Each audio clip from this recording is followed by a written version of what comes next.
Ulvin must be full. Brought out only the good stuff for you, Red. Seeing as you got that whistle blowing. Hey, I've been waiting to get my lucky hammer fixed for days. You haven't done anything useful like getting rid of any bristlebacks, though, have you? Take your time. I promise you won't be disappointed.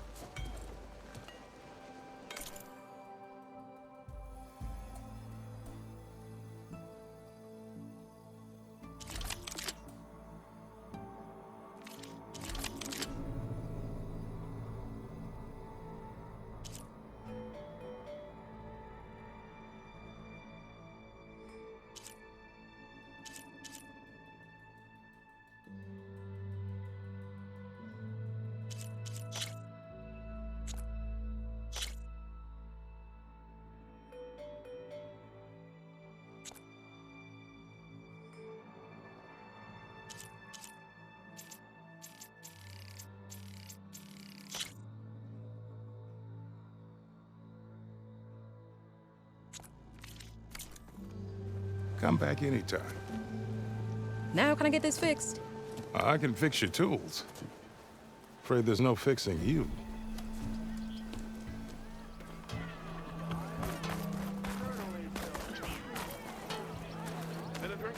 Outfits, armor.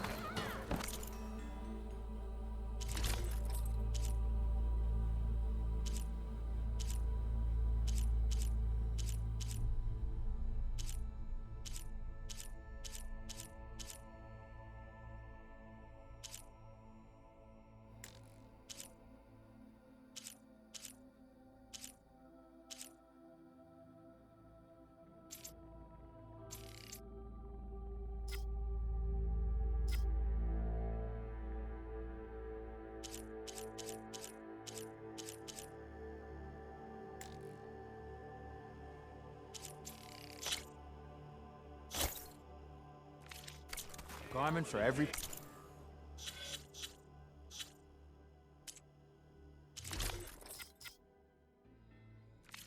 Ah, finally!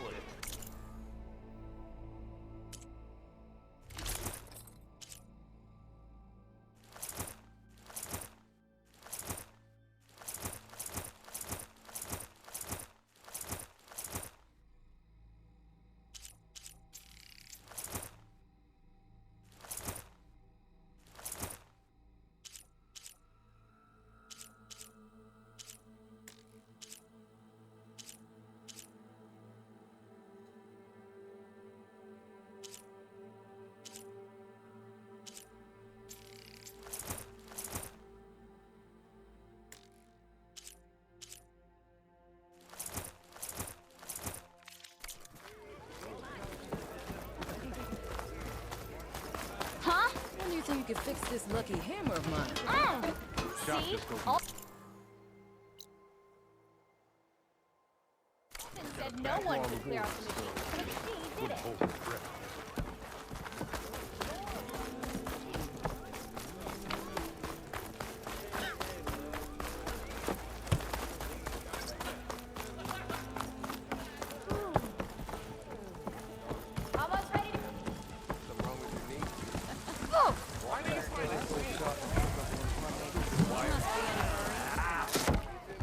Hey, Mildef. Mildef. I took some of your stew last time I went into the wilds. Kept me going for a week. Felt like I could have put a strider in a sleeper hold. Enjoy it while it lasts. Sounds like you're serving up some impressive provisions here. Not again. You can have the discount too, but you'll have to come back later. I think you have me confused with someone else. Oven didn't send you? No. Oh, my apologies. It's just that his minions won't stop pestering me. Now I've even worn out my special grin. Since I'm in the midst of a crisis, perhaps you could skip to what it is you wanted? Some of your food? Of course.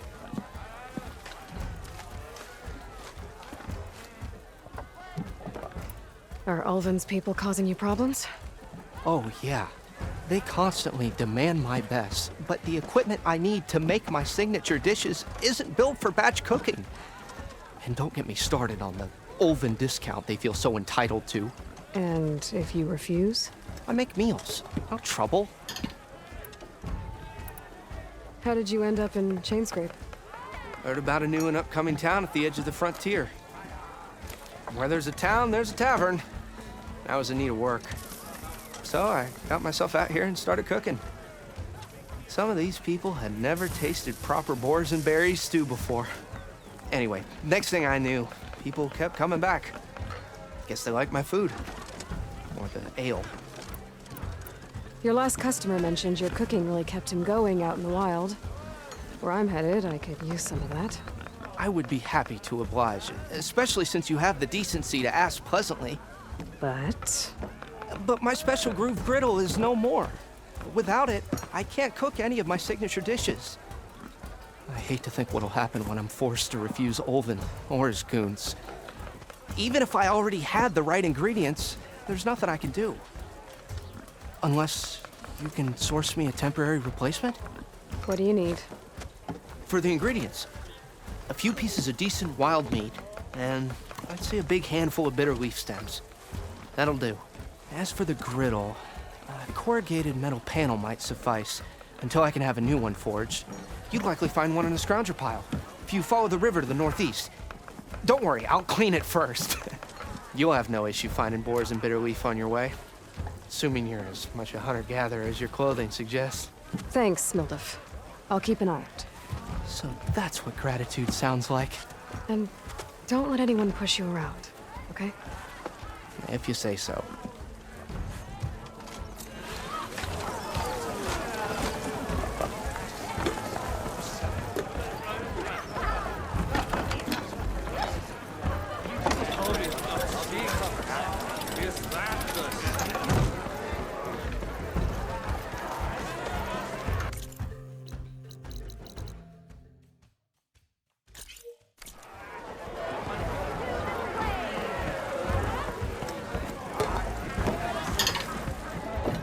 Savior! Savior, thank you for taking the time, and my condolences that you had to endure Olven's bloviating. I've dealt with worse. It sounds like he's really trying to put you over the barrel. The idea that the Karja purposely let bristlebacks into the Daunt, it's completely absurd. But the louder and longer he says it, the more support he'll get for his damned concession decree. How did the bristlebacks get into the Daunt? No one knows for sure. The first report of them came from west of the quarry. But unless they have wings I don't know about, I don't see how they could have come over the mountains. No other way in. The only way I know about is barren light. Look, if you can get to the bottom of this, I can offer a considerable bounty in return. Help me shut Olven up.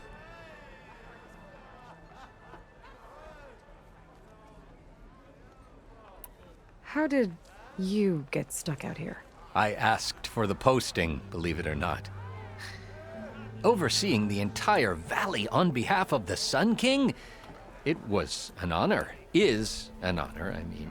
But your job would be a lot easier without someone like Olven blasting hot air all the time? Olven's not going anywhere. He's been around longer than I have. Even fancies himself the founder of Chainscrape. Now, I'll find a way to live with him. I have to. What is this concession decree that Olven wants? He wants the Sundom to designate portions of the Daunt as Oseram holdings. Only the portions, mind you, that produce any value. Let me guess. Because he stands to profit somehow? Exactly. With the Daunt under Oseram law, he could secure more investment for their numerous ventures. He can't get those investments without the concession? No. Not while there's a chance the Sundom could revoke their access. Hence, why the concession is so important to him. And why blaming the Karja for the bristlebacks, no matter how absurd, works in his favor. How does blaming the Karja for the bristlebacks help Olven get his concession? Look around. This may be the Sundom, but Chainscrape is all gears and rust and bad ale, claiming that the Karja loosed the bristlebacks in order to intimidate Oseram laborers into obedience. Well, let's just say no one here has forgotten the atrocities of the Mad Sun King, even with the valley working again. Ulvund hopes he can stir up enough resentment against the Karja to call for a strike. And if the Oseram refuse to work, unless the concession is signed, you won't have a choice. Correct. The reconstruction of Barren Light must continue.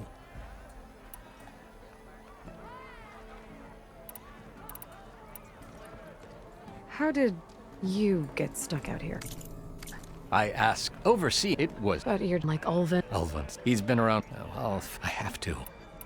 You said the bristlebacks were first spotted west of the quarry? Yes, according to one terrified laborer, said the ground trembled before they came charging down the hillside. He took off and ran all the way here. Good place to start looking then. If you learn the truth, maybe Ulvund will stop blaming the Karja for every problem under the sun, and maybe then he'll actually focus on rebuilding Barren Light instead. He's giving me that. Smells good!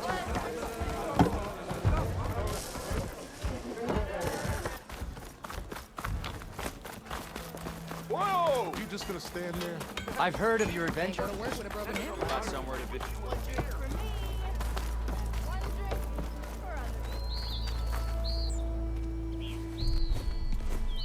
You heard the whistle. Time to go. But I was supposed to have 3 escorts.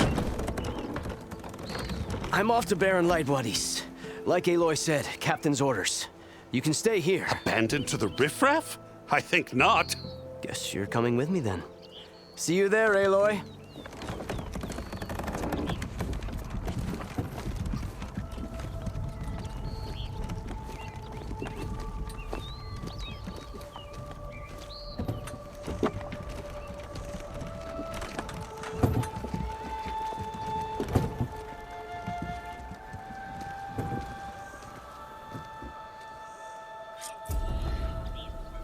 Well, now that that's done, the embassy can finally get underway.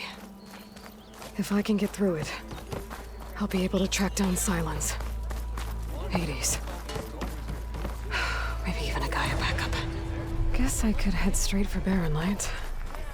Or poke around the Daunt some more first. And maybe take Petra up on that drink.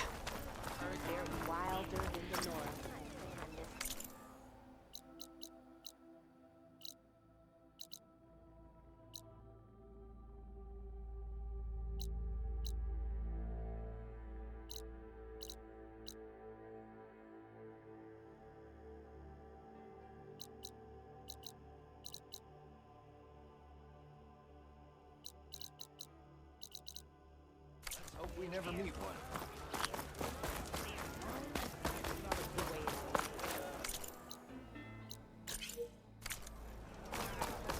Oh, hi!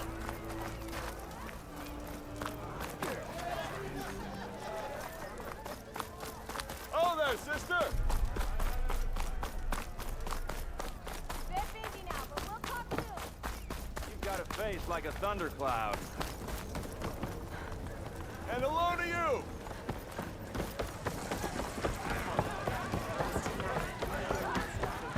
Aloy. No one wants to Change play your mind strike. about that brew? Come to revel in some strike, sister? Let me set the board. I was just passing by. First timer, huh? Don't worry about it. I'll go easy on you. You got any pieces? No. Well, aren't you in luck then? I got an extra set, a Tanakh original straight out of the Forbidden West. Sit. I'll run you through it in a hot spark. I'll give you something special if you win it on my boards, too.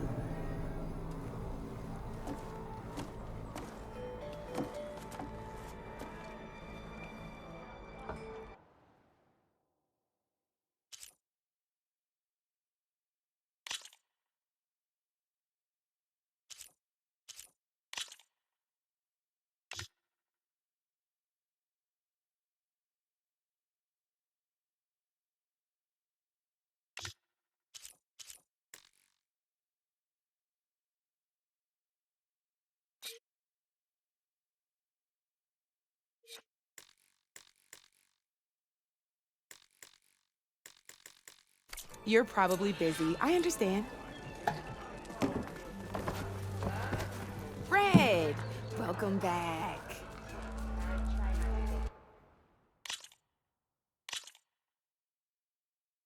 All right, let's start off simple. The Tanakh like to say that Machine Strike is a game of pure strategy. We each get a set of pieces. Each piece represents a kind of machine, and each machine is worth a different number of victory points. And to win the game, you'll need to gain 7 victory points by destroying the opponent's machines. It can be tricky remembering the details of every machine, so we use these notes to keep track of them. You see that number on the top right corner? That there is how many victory points you'll get for destroying that machine. Notes also tell you how far a piece can move, how powerful their attacks are, the distance they can strike from, and of course, their health. Okay, that's enough for now. Let's just play. I'll explain the rest as we go. I own the board, so I get to choose who goes first. Since this is your first time, I'll let you go. Usually you get to choose which pieces to set on the board, but this will do for now. Pick up that machine piece to your right, and move it forward.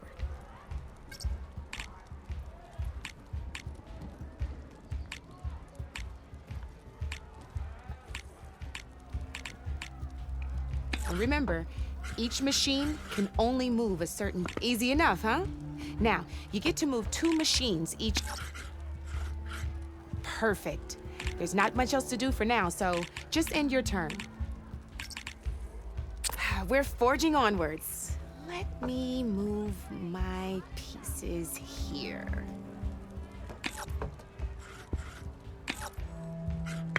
And we're back to you. This time, why don't you try attacking one of my pieces? Try with that machine on your right first. Now move the... When performing an attack, you'll be testing your machine's combat power against the opponent's. A machine's combat power is a combination of the terrain your machine is standing on and its own attack power. This board only has grassland terrain, which has no effect on a machine's combat power. And your current machine has 2 points of attack power. So in total, your machine's combat power equals 2 points. Since my machine isn't the one attacking, it has 0 points of attack power. And just like your machine, it's not affected by grassland terrain. So right now, the difference in combat power between the 2 machines is 2 points. This means your machine can do 2 points of damage to my machine. Did you get all that?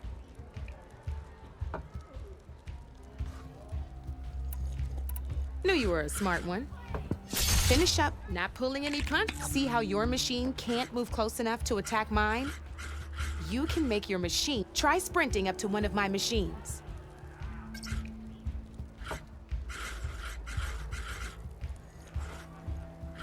Go ahead, just sprint over to my machine. If you sprint, you'll be able to reach my machine.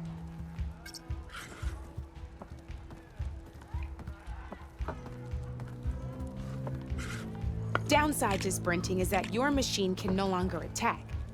Now, some players like to take a risk and overcharge their machine in cases like this. Overcharging lets you just overcharge your machine and attack mine.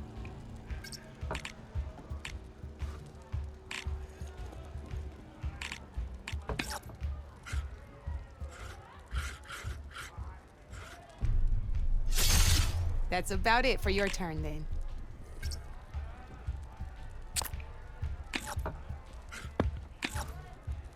Now, I'll let you in on a neat trick. That machine of yours, the one closest to me, grab a hold of it. Same as in the wilds. It's easy. Rotate your machine for me. Now let that machine pass. Off the board she goes, and there's your first victory points. You don't have 7 of them yet, so let's keep going. Your machine attacked mine, but hasn't moved yet. Go ahead and move downwards towards my remaining piece.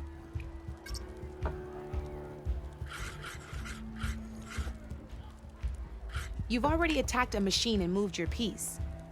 But if you overcharge your machine, you can attack a second time. And by the look of your machine's... Ain't that a thrill? Now, because your machine was knocked out at the same time as mine, we both get the victory points our machines are worth. Good news is, since you're the one attacking, you're gonna receive your victory points before I do. Which means you can reach the coveted 7 victory points first. That's why sometimes losing a piece can be the best way to end a game in your favor. Now, you'll notice you didn't get quite up to 7 victory points this time, but you did destroy all my pieces. That means you're the winner! That wasn't so hard, was it? Just remember to always check for the best terrain to attack from. You'd be surprised the advantage you can gain over an opponent like that. I know it saved my behind in a game or two. I'll try and remember that. Oh, before I forget, these are all my spare pieces. I want the Savior of Meridian to have them. It's a small set to be sure, but it should be enough to get you in on any strike games you find out there. You might even fancy looking out for them strike carvers. They've got all kinds of unique pieces that can turn a game in your favor, though they'll need the right materials to craft you one. Or you might find them in the wilds if you're lucky. I know I've lost my fair share of pieces after a night of machine hunting or brew hopping. No need to thank me. Always a pleasure to help out new strike players. Now, if you feel like playing a real game, I've got plenty of other boards. I could even teach you a few more tricks if you're up for it. Thanks. I'll think about it.